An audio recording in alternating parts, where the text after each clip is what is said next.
Good morning po sa ating lahat mga ma'am sir. Dito tayo sa Quiapo. Ito yung barangay road.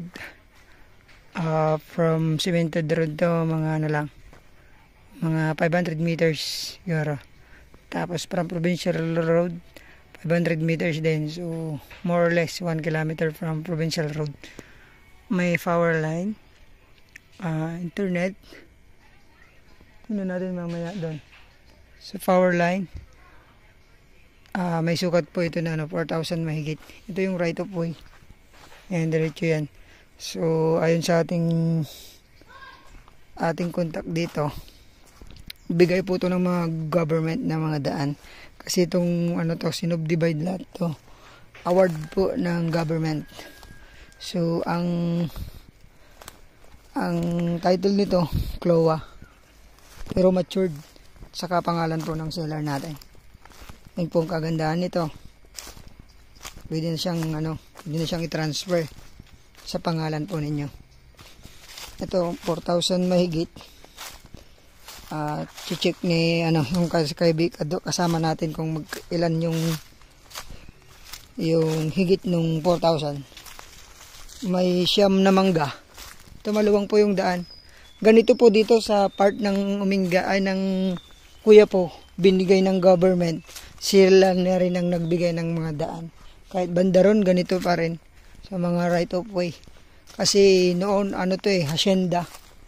So, pinagpaparte-parte ng mga, mga tenant. Ito na ba?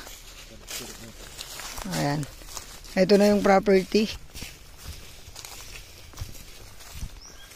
Kagandahan nito, may power line na pwede nating gawing itong pwede natin gawing small farm. Ayong pasok sa gitna. Ayan.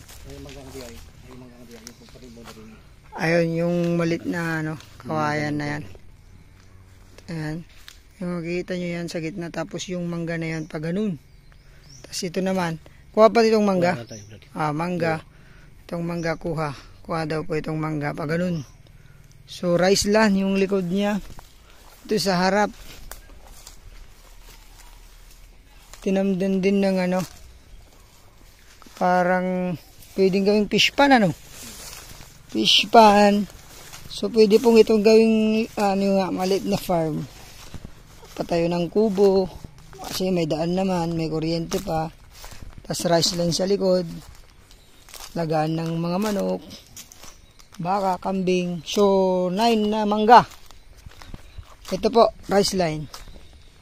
Itong rice line na to. Ganda rin.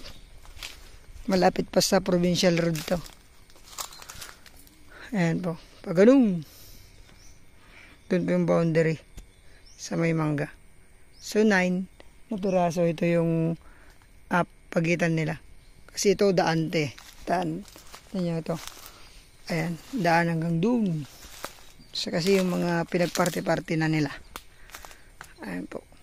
Sa mga naghanap po ng small farm dito sa Quiapo, baka magustuhan nyo, pwedeng tamnan ng palay, gulay, tsaka mais.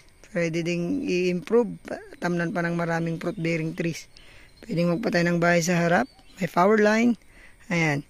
So, yun, 4,000 mahigit, lalagay po yung buo sa aking description box. At yung price nito, 1.3. 1.3, ate? 1.3 million. Tawad na lang tayo sa personal. Anytime naman pwedeng makausap yung seller nito. Tsaka direct naman tayo sa seller. Kasama natin yung pinsan nila. So tawag lang po para makausap po natin yung seller. Ayan. Maraming salamat po. Ingat po kayo palagi. God bless po. Thank you.